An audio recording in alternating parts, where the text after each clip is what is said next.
Hey guys, what's going on? So I wanted to make a tier list for August 2022, and I saw that Games by the Beach made like a 4-part tier list, and I thought that was kind of crazy and insane. So I'm just gonna do one tier list, and I separated it into categories. This is S, A, B, C, and D. That's already, 5 categories? I meant 6 categories, because then I have this wacky category down here. A Reddit user created this tier list. I'll link them into this, or I'll write it into the description if you want to look at it. It was just an easy tier list that I could just click and drag things, so that it made that easy.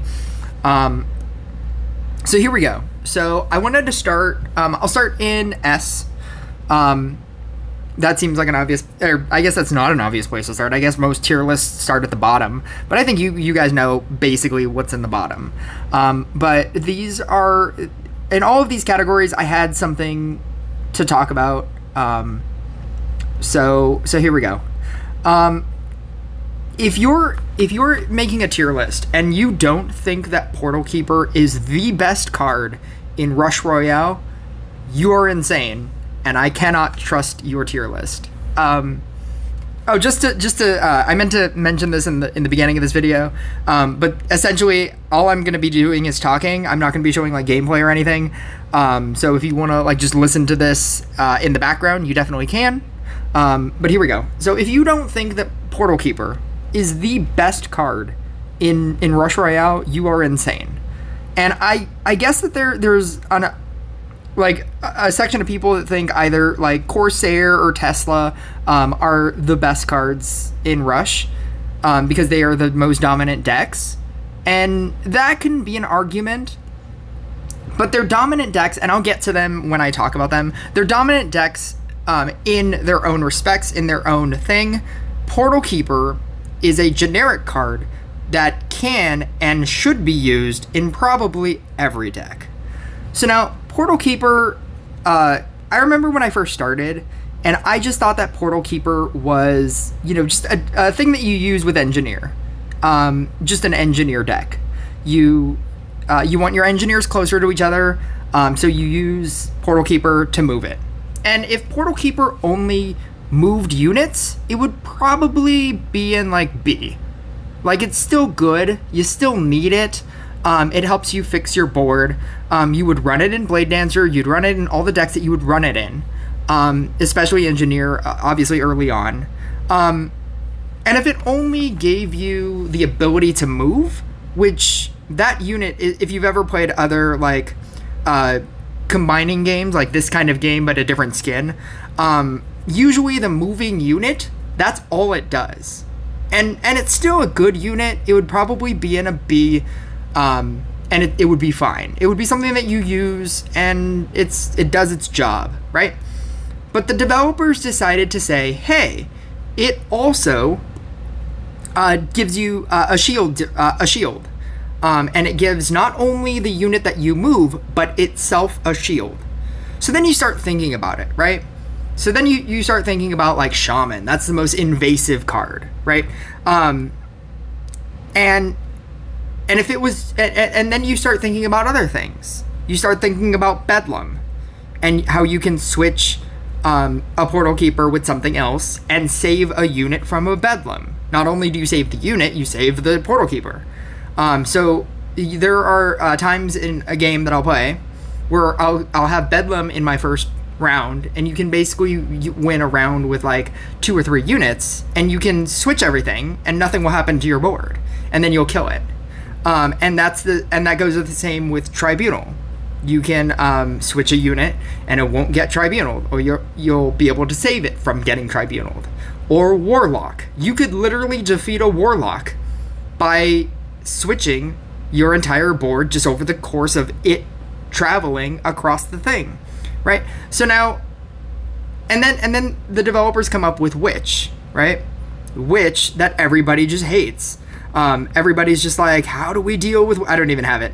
How do we deal with Witch? How do we deal, you know, like, this is like a game-breaking card, right? Portal Keeper. Portal Keeper is how you get rid of Witch, right? Because not only can you save it from even getting hit, in the same way that you would do it with Shaman, but then they gave it a third, see, like, if it could only move units, it would be a B card. But now it can get a shield. So now it kind of goes into an A territory, right?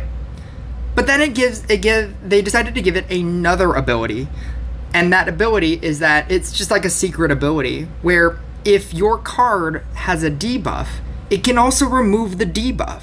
So if you Harley Quinn a unit, like in the Cultist deck, you can switch the Harley Quinn unit and it becomes a regular unit, so it doesn't get the damage debuff. Then they introduce King Pudding, and you can remove the pudding. They introduce Virus, you can remove the virus. They introduce Witch, you can remove the witch post it hitting, right? And for all of those reasons, I feel like Portal Keeper is the best card in this game. And this is a card without talents. This is a card that does 3 separate things that are all amazing, and it doesn't even have talents. It has no talents. How much better do you think this card is going to be when it does get talents? I can totally see the developers removing all of the things that it does, like right before they're going to release talents for it, and then release them as talents, at which point it'll be an S tier unit. It'll be annoying because you have to get them all back, but it would then be still an S tier unit to me. But if they don't do that, if they leave it as is and then give it talents, can you imagine how good this card is going to be? A card that is an S, I feel like you should be able to use in every single deck, and that deck just immediately becomes better. And Portal Keeper is something that you get very early on, and as you continually upgrade it, I have a max Portal Keeper right now. My recharge rate on when you can Portal Keeper again is 2 seconds. It's dumb. And that is my dissertation on why Portal Keeper is the best unit in this game. I'll probably quickly go through the rest of these, but I just really wanted to stress that if your Rush Royale tier list doesn't have Portal Keeper as the best card in this game, your tier list is wrong. I get that this is subjective, but I feel like your tier list is wrong if you don't have Portal Keeper at the top. I have Scrapper at number 2 because Scrapper they have nerfed. It used to do 3 charges, and then your next one was a hit. Actually, when it first got introduced, it was insanity, because a max Scrapper right now does what a base Scrapper used to do when they first introduced it. And when you have max, and you get the 27.5 plus 12.5 chance to get double upgrades, that used to be the base, and I think it used to go up to, don't quote me on this, but I think it used to go up to like 75%, and that was obviously dumb. When Scrapper first came out, a base level Scrapper was doing what a max level Scrapper now will do, and it was doing it for cheaper, because you used to only have to eat 4 things, or tiered up 4 things. So like, if you don't already know, when you use Scrapper right now, you have to eat 4 things, and then when you eat the 5th thing, that's when you get the ability. And so if you eat a 2, for example, it'll have 2 charges, and then if you eat a 1, it'll have 3 charges, and if you eat another 1, it'll have 4 charges, and then on your 5th thing, it'll you'll get the hit. You'll get the Scrapper hit.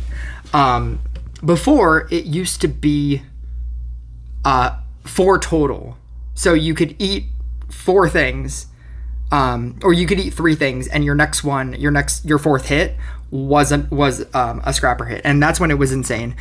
So they've nerfed it twice in 2 different kinds of ways, both in percentage for duplicates and the amount that you have to eat, and it's still amazing. People still use it in every deck. It's still like even just having it at any base level makes your deck better. Makes any deck basically better. So that's why it's number 2 for me. The tier list that they did didn't have Witch, but I would put Witch above Shaman. Witch on its own, not every time, but Witch basically allows you to win against very specific decks.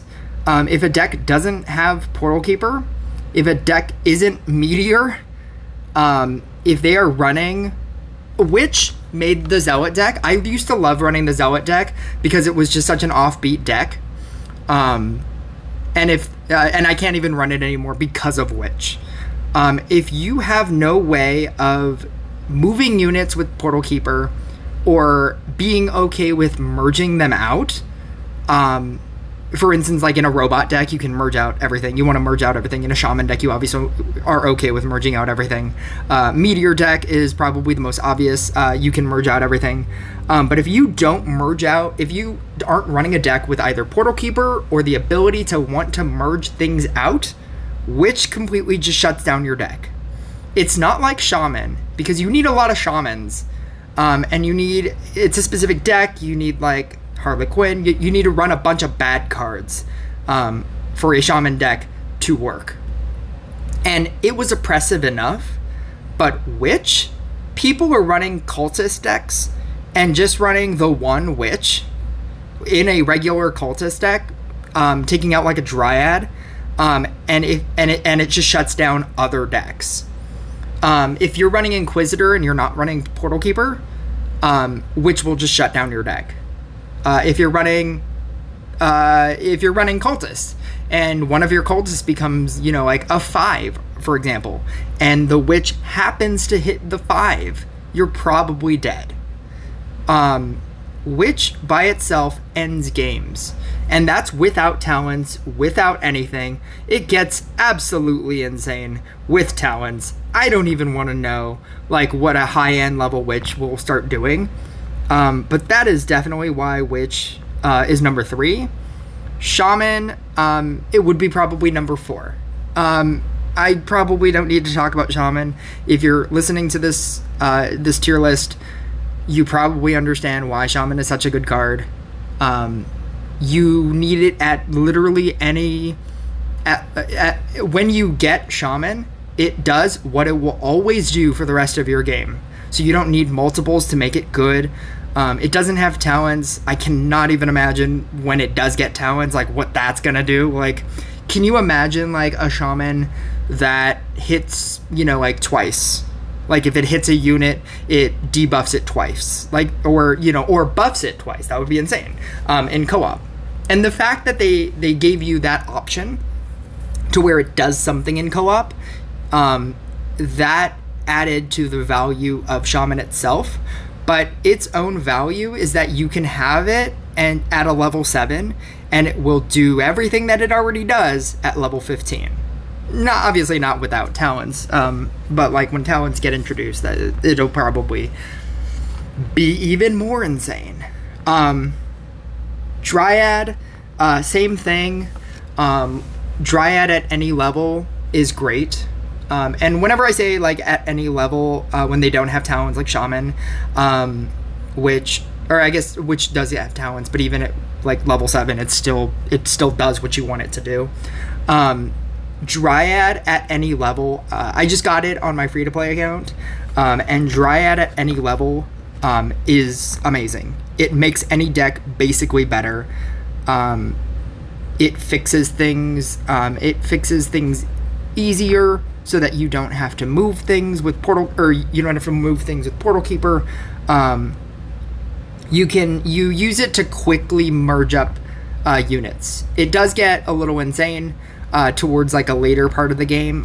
For instance, a gargoyle deck has to use Dryad because you can't afford the randomness of Scrapper. But at level 7, it's still good. The only thing that changes is the morale. And obviously, like when you start upgrading it, the morale starts to maybe theoretically become more important because you get your hero power faster. And that can come into play. And that's a reason why you would want to upgrade it. But obviously, you don't need to. It's not a priority. Upgrade your damage units first. But I mean, like, it does what you want it to do. And all you have to do is just get it. At literally level 7. You could leave it at level 7 for a while. I like taking up all my cards to 9 because 7 and 8, or you get it at 7, and then upgrading it to 8, you will need 1 unit, and then upgrading it to 9, you'll need 1 unit again. And once you start needing 2 units, I think that those are the things. Those are the things that you want to focus on. Like if you want to focus on your Inquisitor, if you want to focus on your Blade Dancer, you should probably do all of your damage units. Exceptions being a Knight Statue probably. I think you use a Knight Statue a lot. Scrapper, that percentage up with how often you're going to use that is just insane once it starts going up. The percentage to get double upgrades is ridiculous. I think Clock is pretty good to upgrade, but I'm probably getting ahead of myself. Okay. Tesla. I don't want to talk a lot about Tesla, but other than to say the reason why it's the only damage unit in the S tier is because they haven't nerfed it. And I feel like they should. I feel like a damage unit should do one of two things. Either be really good at single target damage, like a Blade Dancer, or be really good at spread damage, like a Cultist. Tesla is amazing at both. Read up on it. Read all of the talents.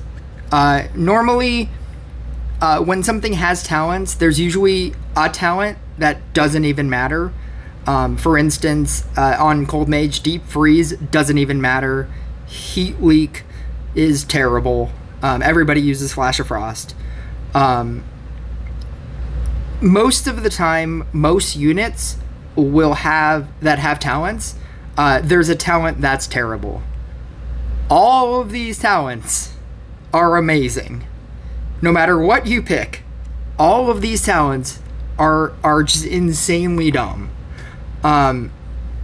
Look up on YouTube, A Friend Gaming, Tesla. He has a video where he does 5.8 billion damage against an Inquisitor deck. And if that doesn't tell you that Tesla is amazing, I mean, like, I understand that he has level 20 gadget, and he has like maxed out gear and whatnot, but if that doesn't tell you that Tesla is amazing, I don't know what will. And the fact that you should probably already have most of the cards in that deck. It's like Tesla, Portal Keeper, Knight Statue. They're not like horribly uncommon cards. And then Tesla you get from the event. But it's unless they nerf that thing, it does as much damage to a boss as it will do to up to 7 units on its own. You can upgrade it like a Demon Hunter on its own, and on its own it will be amazing. And then you can add more to it, and it just amplifies that damage. Anyway, I don't want to talk anymore about it. Just look up A Friend Gaming Tesla. And if you don't know why it's insane, at high levels, I have an 8, I never use it. At high levels, it's ridiculous. So moving into A, these are probably a lot of the cards that you're going to see as main parts of a deck. Most decks are usually built around any number of these cards. So I put Bombardier and Chemist at the top because those are the most universal of these cards. And I think if any of these cards in A, and this really goes towards anything, if a card has talents and it's in a tier that I say, my thought is that that's probably where it's going to stay. If a card doesn't have talents and it gets talents, it's probably going to move up a rank. If Bombardier or Chemist get talents, that's going to make it better than whatever the other one that doesn't have it is. Because Bombardier and Chemist, people just debate about it all the time. What's better, Bombardier or Chemist? Because you want to put in either in every deck. You either want Chemist to, just increase the damage that you already have, whether that be amazing damage and you want it to be even better than that, or whether it be bad damage and you want it to be a little bit better so that it can match something like a Blade Dancer. Maybe you're running Boreas and Chemist so that you can match a Blade Dancer deck. Or maybe you're running a Blade Dancer and you run Chemist so that you can beat other Blade Dancer decks. Or you can push maybe like against a Corsair deck. Bombardier, the amount of help that a Bombardier can give you, not even just at max levels, but I mean obviously at max levels you get a 5.8 second stun duration, which is dumb, because when you're attacking that often, and you have five more seconds to kill, or close to 6 more seconds to kill a boss, and that just increases obviously with level cap. When you can get 7 seconds to kill a boss, that's dumb. And when you can increase the stun chance, you only really need to obviously stun it the one time. And usually if you have like a 3 or higher Bombardier, it will pretty much stun any boss. But the fact that you can use the mana upgrade to increase it to get a higher stun duration, it's insane. And I think Bombardier edges out Chemist a little bit. Obviously the armor destruction is what it's being used for. It does 49% armor I'm sorry, 58 plus 9% armor destruction at a max level. And for both of these reasons, if you ever see Bombardier or Chemist in the shop, always buy it. Any of these common, uncommon cards that I'm ever going to talk about in these S tier or A tier, obviously Portal Keeper, if you ever see it in your shop, buy them. Just immediately, don't think about it, just immediately buy them. It'll take you very far in this game. So these are the main attacker decks that are kind of being run out there that I see the most often. I put Corsair at the top because I think Corsair essentially beats everything. It's an infinite damage deck. They tried to nerf it with it not giving the percentage bombs. So if you don't know how Corsair works, Corsair throws 2 kinds of bombs. It throws regular bombs that do its own regular damage, and then you have the power bombs that do a percentage of damage. It's the nasty bombs that remove a percentage of the monster's remaining health. The percentage bombs increase just with a mana upgrade, and that's at level 8. But that exponentially starts to increase as you increase its level up to 8%, and you can get 8% 8% boss damage and 8% like unit damage, and it just starts to stack to where when you have enough Corsairs out, and you're running gadget, you're running like the level 15 gadget or the level 15 or 20, increasing its attacks, increasing everybody's attack speed. If you get the gold tile gadget, where you can get double bonuses. It's its own deck, and the Corsair deck is an infinite damage deck. Again, A Friend Gaming. He has all of the best high level play that I've ever seen. Him and Muck are insane, but if you ever want to see like a Corsair at high level, it basically does infinite damage. And for that reason, it's probably at the top of A, and I can only imagine that with talents again. Blade Dancer is the most... it's not easy to play, but it's worth playing. And what I mean by that is I think Cultist... the next three on this list, Cultist, Robot, and Demon Hunter, they're all easy decks to play. They're much easier decks to play, but the level cap of where you can beat people, I think, is a little bit lower than what a Blade Dancer is. But a Blade Dancer deck is a little bit more difficult to play, because you need to be running the Portal Keeper to move everything. You can try running it with the Dryad, and I'll probably do a game with that to show you how that would work. And it's very risky. I always feel like a boss whenever I can make it work. If you can make it work without a Portal Keeper. But again, with Witch, like you don't want to run it like that. It's Witch changed the game. Witch changed the way that you build decks. Because you don't want to get stuck with, a Blade Dancer that's a level 5 getting witched. Anyway, if you can master a Blade Dancer deck, I think it's the best deck that's not a Corsair deck and not a Tesla deck.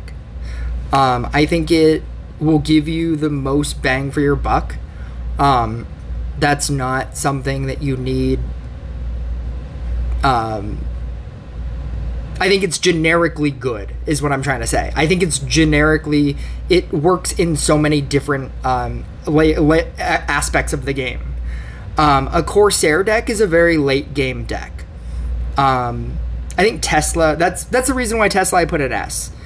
Tesla is really good, even just out of the gate, and then it gets better as the game goes along. Corsair isn't really that great early on, and then it just gets infinitely better later on. I think that a Blade Dancer deck is good early on and late game. When I start talking about Zealot a lot later in this video, you'll understand what I mean. Or you know what? I'm just gonna mention it right now. I used to run Zealot in co-op, but because there's so many units in the beginning, I couldn't run it anymore because it didn't. Zealot at early stages doesn't fire fast enough, and Blade Dancer, you only need 2 or 3 in your opening, in the opening levels, in order to pass the first 5 or 10 levels. With a Zealot, you need, because the fire rate is so slow, it's not good until it's really late game. But you need to get to late game in order to get to late game. I think that because Blade Dancer on its own, even if you get screwed, if you only have the one, you can still be in the game. With a Cultist, if you get screwed over in your first, in you're playing PvP, sometimes I've lost with a singular level 3 Cultist because I couldn't pull another Cultist, and I just lost because it doesn't fire fast enough, and because you need the other Cultist to make it good. Blade Dancer, you don't, and that's why that's my pick for the next in A. Cultist, I think the ease of the deck, being able to make the double T, and let me tell you, the double T is the best version of that board setup, because it runs the Scrapper, it runs Dryad, and you need usually Chemist or Bombardier, again, the debate. But you need those extra spots in order to keep Scrappering into your pool of the double T. The double T that's pushed together is the best, I think, version of that deck. But essentially what that deck is it's very simple. All you need to do is draw cultists and upgrade them. That's it. It's a very simple deck. It's a very simple setup. And that's why it's probably one of the best decks, and it's why it's so high up. Robot, I wanted to put higher, but I think that Robot, being the only way to get it is obviously in the event. I think Robot at higher levels, the damage scale is pretty good. They've nerfed it a bunch. I remember when it first came out, and how fast it was attacking very early on, like within the first 5 merges, was insane. I think they refixed it to where it does that because they realized that their nerf was too hard. I think when it gets talents, it'll be back to where it was before. But as is, it's still a really good card. It's really fun to play. I have tried running it in Shaman decks, but then you run into the weird, awkward, do I Harley Quinn the Shaman or do I Harley Quinn the Robot? And if you Harley Quinn the Shaman and they survive your Shamans, you don't have a high enough Robot to stay in the game. But if you Harley Quinn the Robots, then you don't have enough for the Shaman. It has to be in its own deck, and I think Robot Clock is probably the best deck for it. The damage output that it can gain is pretty crazy, but the only reason why I think it's lesser than the other 2 decks is because you don't want to run Dryad or Shaman with it. I've tried doing that, and you want to merge out robots so that you can hit that 20. But then when you hit that 20, your hope is that you have high level robots that you've merged into. And that's my only problem with the deck, because you could be at level 20, but then you have a robot, you have a level 4, Harley Quinn, you have just really awkward cards. You have like a level 6 mime, and if you can get unlucky, and it's a more RNG based deck than like a cultist or a blade dancer that you can safely just slowly upgrade as it gets better. Robot gets better, but does it? I put Demon Hunter in here because you can't not talk about Demon Hunter. You have to talk about Demon Hunter. The upgrade that it got is absolutely insane. It went from unplayable. Oh, there we go. It went from being unplayable to an actually competitive meta deck. I have a level 8. And because I wasn't upgrading it because when they changed co-op dungeons, it became a lot less important. When dungeons used to exist, it was a lot better. Obviously, that was like the strategy. And then when they created new dungeons where they just have infinite monsters spawn in on you on like round 2, Demon Hunter had no place. And now it's better. But I'll just say this, Demon Hunter dies to Bannerlord. If you go late game with somebody in PvP, it's good. But once you hit that late game Bannerlord, you just die. It is very difficult for it to survive a Bannerlord. And even if you do survive a Bannerlord, your next boss will probably have so much health that it's now difficult to kill a boss. And then it'll start messing your board up. It's good. I just don't think that it has like top end play damage. Meteor got a lot better again with talents. There's an entire Meteor deck. Probably the most important part of this entire piece, if you are trying to build this, is the Fiery Bolide. If you can get to the level 9 Meteor, obviously all of these other ones are really good and they make it amazing. But the Fiery Bolide at level 9 is really where it starts to shine. The problem with the Meteor deck has always been using meteors, merging meteors to destroy the board. And, you know, like, you would think that you could run Harley Quinn, Mime, Summoner, Meteor, and Slow. And what ended up happening was that the only way you were ever killing things was having to merge them. And at a certain point in the game, you just didn't have any more. You didn't have the mana for it. You couldn't keep summoning in because your cost kept getting too high. Fiery Bolide gave Meteor base damage, the base damage as an increase. And it already had, like, it wasn't great, but I have like a level 8 Meteor and it deals 175 damage. That obviously scales. But with Fiery Bolide, your percent damage that it just deals itself becomes so much higher that you can effectively kill waves, not by using it, but by just simply attacking and slowing down the board, which is how the Meteor deck works. And then with bosses, you just use the Meteor, and you get better Meteors that will now help you in your next wave, and you can immediately kill a boss. So then you don't get Bedlammed, and you don't theoretically get Tribunal or Warlocked. And then that deck just exponentially grows from there. So I think it's good, but I think there's a lot of things that you need for the deck to work. In terms of support cards, but that are still in my A range, Reaper.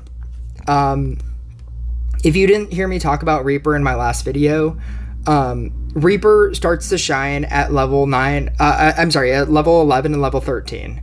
At level 9, it still only single targets random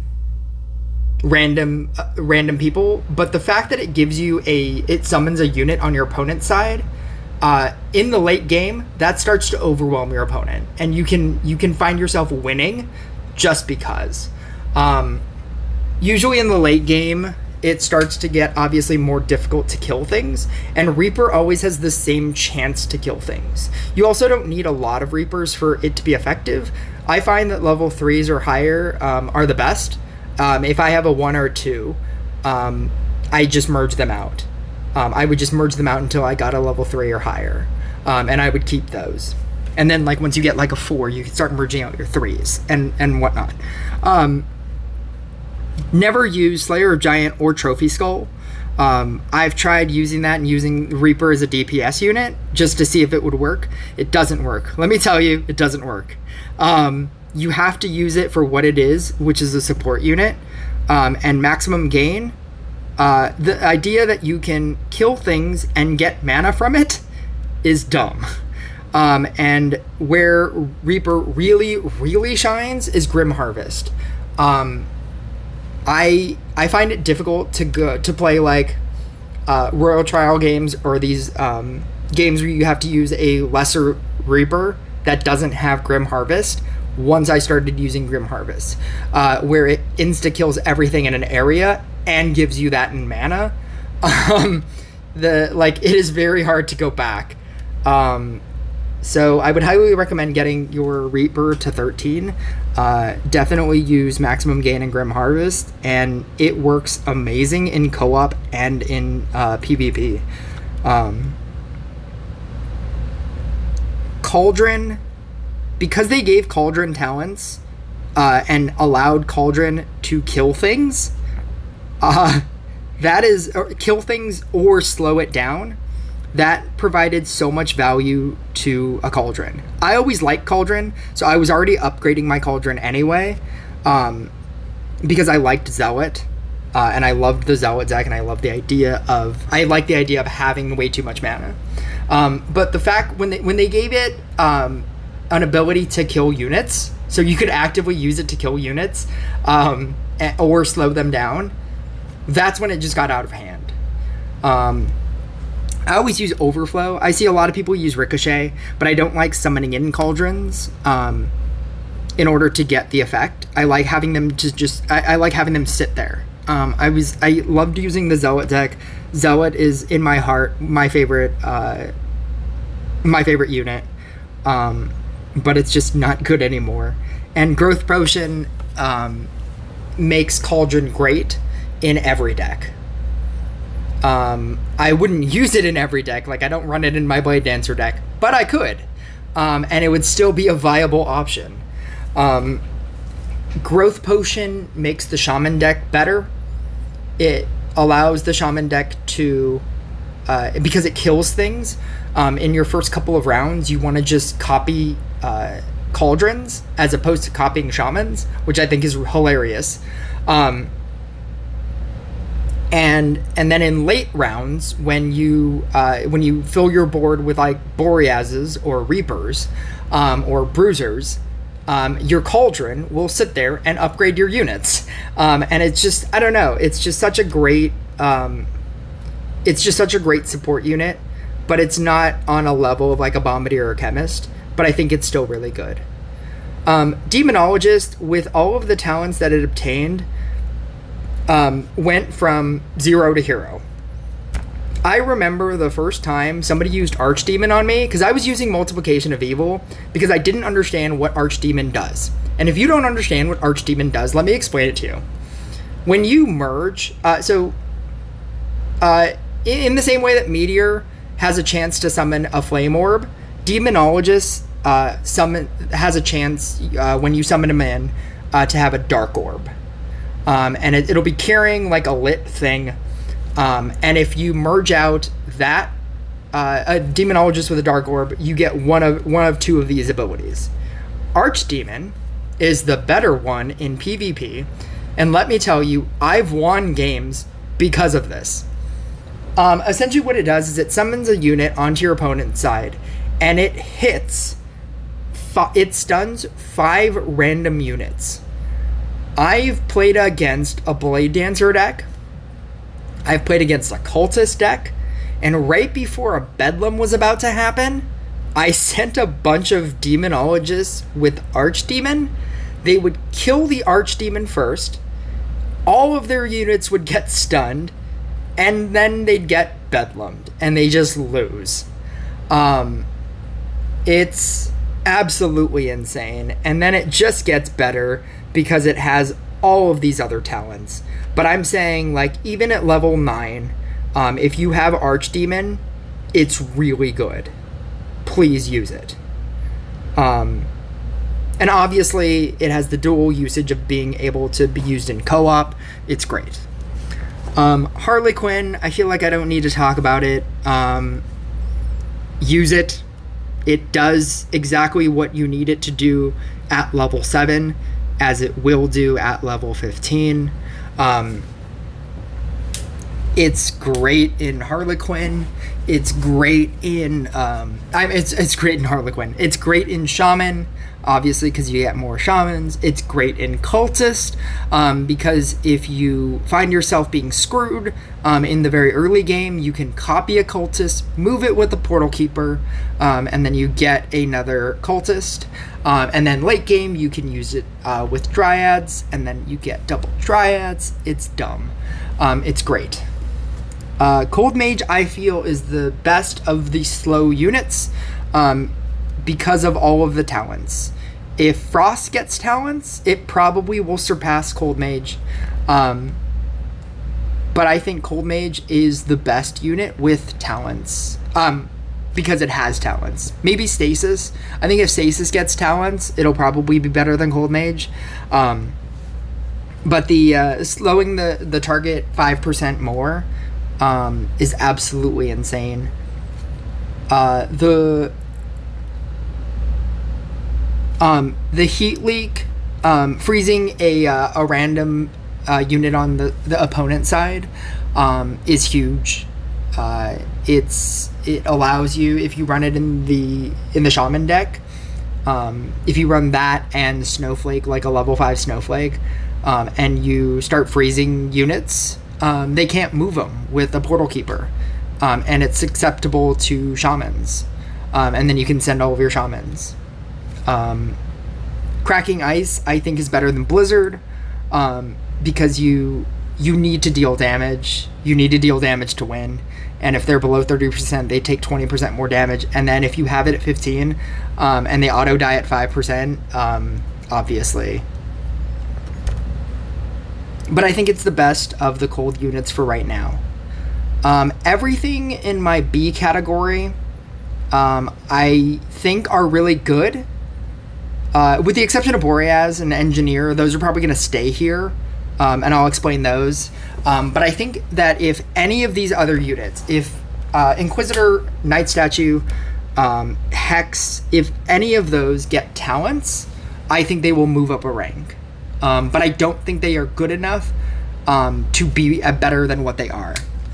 Knight Statue is probably the most universally good of all of these. It's used in a lot of different decks, but the volatile nature of a Knight Statue is what kills it. And it needed to have a downside, but the fact that it does have the downside puts it in B for me. I think if it had talents, it would probably be an A.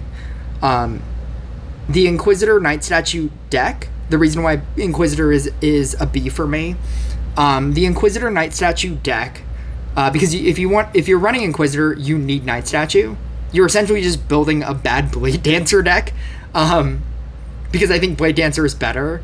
And Inquisitor needs all of the Blade Dancer support. You want the Portal Keeper, you want the Knight Statue, you want the Chemist or the Bombardier, you want the Scrapper, you want the Dryad. You know, like, you want all of those generic cards in that deck. And to me, I feel like you're just building a bad Blade Dancer deck. Because if you go off numbers on either the Inquisitor or the Knight Statue, your deck just dies. You just immediately die. And playing against Shaman and again, or Witch, just kills you. But I think if either of those gets talents, I think it'll move up a rank. But not anything. It's not going to be like an S tier card or anything. But I think that's why I put them in B. I think Clock is really good, but I don't think Clock is that great at lower levels. I tried running Clock Boreas with Sleep Arrows, and because I have such a low level Clock, I didn't feel like it mattered, and I needed more Clocks than I felt like I should have to have in order for it to be effective. I wasn't able to slow Blade Dancer decks enough, or noticeably enough. There's a deck that's Boreas with Sleep Arrows, Clock, Necromancer with the Necromancer tile. That's absolutely insane. It works against every deck. If you have a Necromancer with a Necromancer tile, that's what the deck is missing. And I was trying to run it without the Necromancer tile. I tried running it with Hex, and that is also terrible because then you're running double building. And if you've ever played PvP, you know how RNG is. You could potentially summon in 2 Clocks and 2 Hexes, and then merge out the 2 Hexes and the 2 Clocks and get a Clock and a Hex. It's really bad. Don't do it. I wouldn't recommend it. But I think that if a Clock got talents, I think it would push it into being like really, really good. Boreas obviously already has talents. And even at max talents, because it's Boreas' damage doesn't scale, I don't think it's good. I don't think it'll be anything better than a B. You need so many other things for Boreas as a unit to work. It's not that it's bad, and if you have a maxed out Boreas, more power to you. But I don't think it's never going to scale to the damage of a Blade Dancer. It's never going to scale to the damage of a Cultist. Even as is right now, it needs other things in order for it to survive. The only reason why it's good in the Shaman deck is because it's really good early game. And Shaman, the Shaman deck is it's an early game deck. You want to kill them in the first 3 rounds. But if you can't and it starts going further, it's not going to push you. And the only reason why it's good in the Necromancer Clock deck is because you're playing a different kind of game where you're slowing them down so much with Clock and with Boreas Sleep Arrows. You're slowing them down, their attack speed so much, and that works at any level of the game. That works really early game, really well. And it works even better late game when you have like a level 5, level 4 Clock. When you have like multiple Boreases doing Sleep Arrows. But that, again, that deck only really works with the Necromancer tile, so if you don't have the Necromancer tile, I don't know if I would run it. Engineer, I put at the bottom of B, because I think it's good, but I don't think it's good enough, even with talents, to be any better, to be any a more viable deck. I think that they need to, at some point, buff its damage. It reads really good on paper, like that it has 727 base damage, like it's crazy. But in practice, I don't think it deals enough damage, and it definitely doesn't feel like it scales. When you have multiple multiple engineers together, they're supposed to increase, their damage is supposed to increase the more that you have, but it never feels like, to me, every time I run this deck, like it's increasing at all. And if they give the damage increase a better damage increase, or if they increase its they need to increase its damage for it to be any better. And if they don't, I'm happy with putting it at the end of B, because it does have talents, it does do something. Anyway, in my C tier, these are like, for my free-to-play account, these are like the decks that are kind of running, that are really good if you're really early in on the game, and you don't have the Blade Dancer, you don't have the Cultist, you don't have the higher power damage decks. I think Gargoyle is much better than people give it credit for. I'm probably going to do a Gargoyle game at some point, especially with a Witch meta. There's an argument that this could probably be a B card. And if it gets talents, it'll probably move into A. Specifically because of the meta that we're in, with Witch and with Shaman and with people playing that. I think I've played Gargoyle, gotten it to a level 3.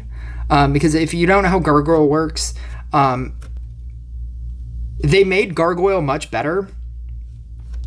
It used to, they gave it an effect where all gargoyles have a potential damage shield for negative effects, and it's not all the time. I think there's a block chance. This 36 plus 2% that increases to 36%, and then it increases the more you level it up. The block chance is something that you can't rely on, but the fact that you can have it, essentially how it works is if your gargoyle gets hit with a shaman or a negative effect, for instance like a tribunal, there's a chance that it won't happen, that it just straight up won't happen. You don't have to portal keeper it, it just has that ability. If a gargoyle is at a level, an even number level, essentially it becomes a knight statue. It buffs the other gargoyles around it. And as an extra added bonus, it is immune to negative effects. So if you have a 2, a 4, if that gets tribunaled, if it gets shamaned, anything, if it gets witched, it will not get hit. It will not change. Nothing will happen. Now, the only reason why I have Gargoyle so low is because I was running Gargoyle because of the Witch meta, and I felt like the smartest person in the world. Until I started running up against Tribunals, and if you get hit by a Tribunal, and your Gargoyles that are at level 3, or even worse, at level 5, and it gets down to a 4 or a 2, they shut off and become the stone gargoyles, and you have to struggle to find a way to upgrade them very quickly or you die. And if you get shamaned, if your level 3 gets shamaned and it goes to a 2, same thing. I think it's good, but I do think that it's a very volatile card. And even though everything on it should read that it's not a volatile card, it kind of is, and it's just something you have to be aware of. But I think I put that at the top of C. If it gets talents, I think it'll probably be a B card. Bruiser, I don't understand why it doesn't have talents. It was one of the newer cards, and a lot of the newer cards, they just come pre-equipped with talents. A lot of people run it in Shaman because of its ease of usage. You don't need to do anything. You just need to have them, and they do damage, and they do it effectively until they don't. Bruisers are good until they're not good, and I think that's why I have it in C. Rogue I have in C because even though it has talents, and obviously at level 15, it's insane. The Shinobi is absolutely dumb. Anything prior to having it at 15 and getting Shinobis and getting the Vigor Bomb, the Slug Spikes, just because having to merge a Rogue to get an effect is terrible. It's not good. And I think it's unplayable until you can get the level 15 Shinobi that just does all of the abilities, which is why I have it so high, but also why it's in C and why it's so low. I understand that if you have it at level 15, it's really, really good. The damage scaling is dumb. People totally run it in co-op, and it's great. But I think until you get it to 15, which is a kind of a tall order, I think that it's very comfortably like here in C. Crystalmancer, I wish were better. That's all I really want to say. Crystalmancer is one of those cards that reads really well on paper, and it's just in practice, even on my free-to-play account, it's not good. I kept trying to make it good. Like, it deals 125 plus 140, and then that increases as it keeps hitting things. And in like on paper, it sounds like it should be really, really good, and it's just not. I think when that gets talents, it'll probably jump to how it reads on paper, but as is, I don't think it's great.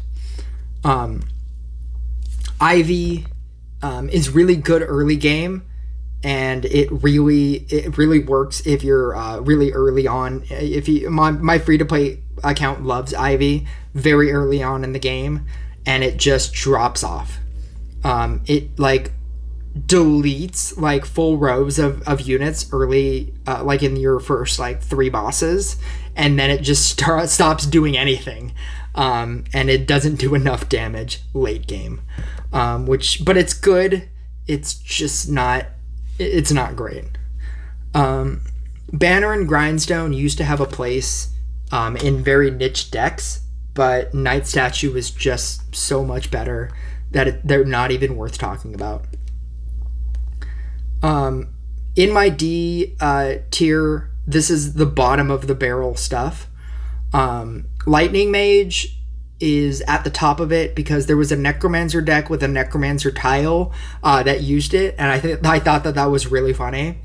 Lightning Mage, if you don't know, it always hits 3 targets. So unlike a Thunderer that you need to level up to a level 3, for it to hit 3 targets, Lightning Mage already hits 3 targets. So there was a deck that used the Necromancer tile, that used Necromancer, so you would get a Necromancer insta-kill tile, and you put the Lightning Mage on that, and you just had a chance to kill 3 things all the time.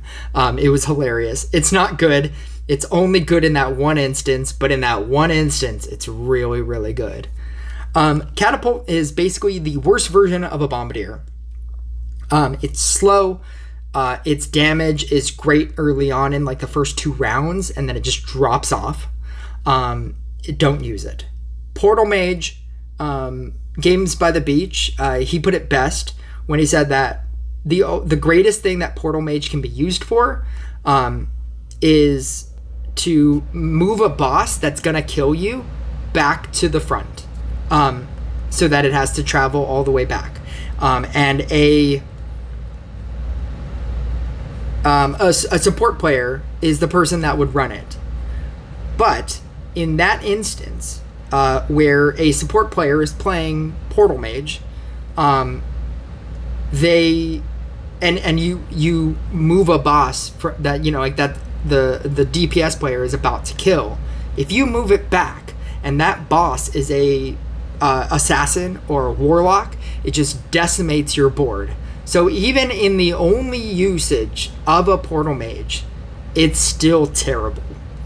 The chance to teleport being 6% is terrible.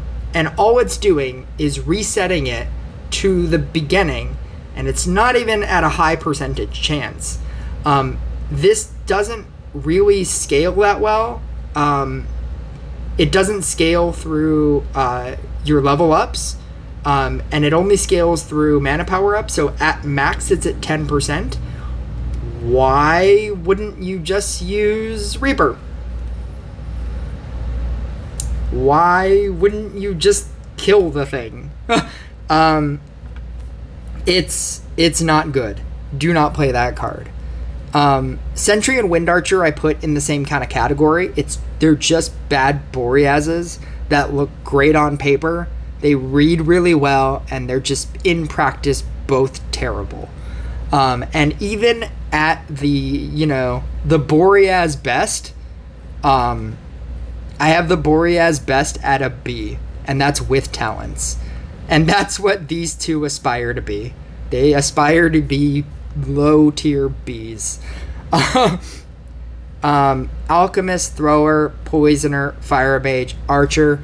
Just those are the cards you get in the beginning of the game. Never use them again.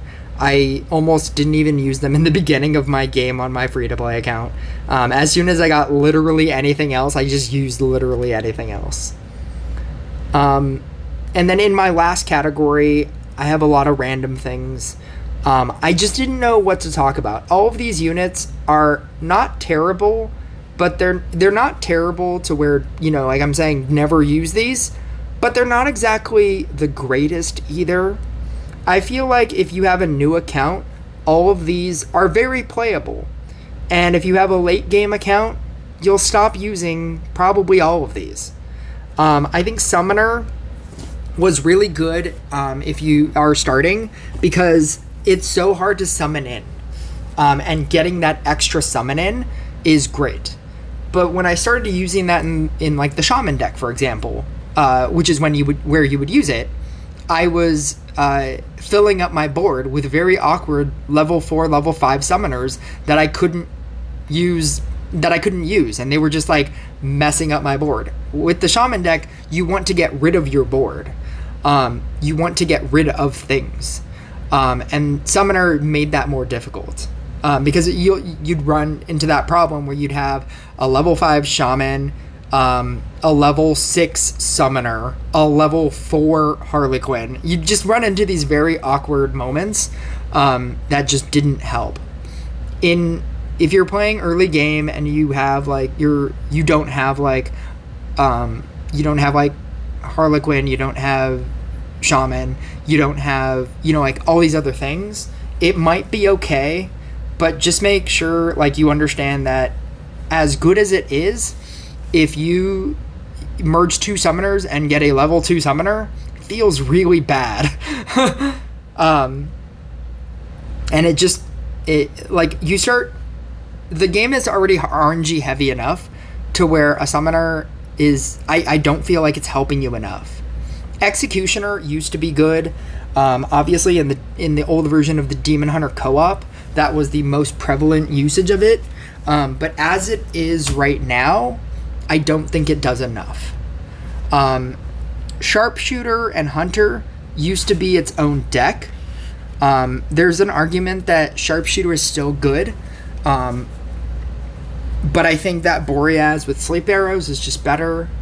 I don't think Sharpshooter does enough. I tried running Sharpshooter in the Boreas clock deck, and I never felt like it was doing enough, because it felt like the best usage of Sharpshooter is that you stun your opponent before they kill you. You kill your boss before they kill their boss, and you stun their units, or you stun enough of their units in order for them to get hit by the boss. And it never works like that. You usually just both destroy the boss at the same time, and then it stuns their units and it doesn't matter anymore. Or they have too many units and it doesn't matter anymore. Hunter is really good in the Hex deck. the deck that it was born in. But I don't think that it was outside of that. I don't think it's very useful. Pyrotechnic is a bad Inquisitor. I think if you're really early you're really early on in the game, Pyrotechnic feels like it should be really good, and it's really good at clearing waves until it's not, and it's definitely really bad at killing bosses. So it just drops off like really, really quickly. Plague Doctor is another card really early on in the game that it feels really good. And like Ivy, I think Ivy is a little bit better than Plague Doctor because with Plague Doctor, if they get outside of the plague, the area, it just stops doing anything. So Ivy is better because it has the passive damage. But Plague Doctor is just another card that's really good early on, and then it just drops off. Priestess, I have a maxed out Priestess now. I just maxed it out with talents. It's okay. I was trying to run it in the no-win deck. The Shaman, Mime, Harley Quinn, Priestess, Cauldron. It's okay. It's silly. But you're not gonna win games with it. You're not gonna, like, if you go into late game, you will still die. And so it's okay. It's not the best. And this is somebody who's invested very heavily into it. It's okay early game, but you're like, Cauldron is better, Reaper is better. There are better things that do more things. Stasis is probably the one that I'm the most excited for in this entire group. I think Stasis with talents will get it to like a B, A, maybe even an S. I don't know. Pretzel Thrower, just terrible. Stasis is better. I don't want to talk about it. Frost being the first legendary that everybody basically ever gets. It's okay. I think Cold Mage with talents is better. But like I said, if they give talents to Frost, it might become better than Cold Mage as the new best slow unit. But I think if Stasis got talents, I think Stasis might be better. Don't quote me on this. Thunderer, I wouldn't run it. Like I said before, the best usage of that was Lightning Mage in the Necromancer deck. Thunderer is just a bad version of it. It's not good. I wasn't sure where to place Mime, so it's just kind of here. And then Vampire, I have a soft spot for both Vampire and Zealot. I really like both of them. I love mana. I love the idea of Zealot. I maxed out my Zealot. As soon as the talents dropped, I bought all of the talents. And because of which, I can't even use it anymore. And I would love to use it in co-op, but it's not even good in co-op. Because like I said when I was talking about Blade Dancer, it doesn't attack fast enough. And because you spend your early game using mana, it's not doing damage enough. And so it's just bad. It's unusable. And it's very sad to me that it's unusable because I love that card. I really like the idea of it. I loved being able to do like 1,000,000 damage with a Night Statue and a Chemist in co-op a long time ago. I remember when everybody was running Demon Hunter, and Demon Hunter was just so hard to get to level 7 because it was only good at level 7 because it did the percent damage, if you guys remember old Demon Hunter. And I just loved running Night Statue, essentially the Blade Dancer deck, but with Zealot, and Chemist instead of Bombardier. And I used to love running that deck and doing like 1,000,000 damage with like or 600,000 damage, because you would at a certain point you would stop using mana, and that's another reason why it's unplayable. If you get mana down in co-op, Zealot just dies. Obviously, the revenue double mana is insane for it. But if you get that tax one where it like takes like all of your mana, you just die. And then you can't run it in co-op because you'll never survive the early rounds. And then you can't run it in PvP because it's a deck that just sits there and you're just supposed to scrap her and like make your setup better, because you run the X setup with the double cauldron, and you just want it to sit there and you just want to feed into it. And it was great. And it was great up until Witch happened. And if Witch ever hits any of your zealots, you just die. And there's nothing you can do. So it's a card that I absolutely love and basically can never use anymore. Vampire, I had a soft spot for, and in my free-to-play deck, in my free-to-play account, I still use it. But Reaper is better and Cauldron is better. Cauldron because it has the ability to upgrade, as well as kill like waves of things. And then Reaper because it gives you mana as well as kills things. Vampire doesn't do enough.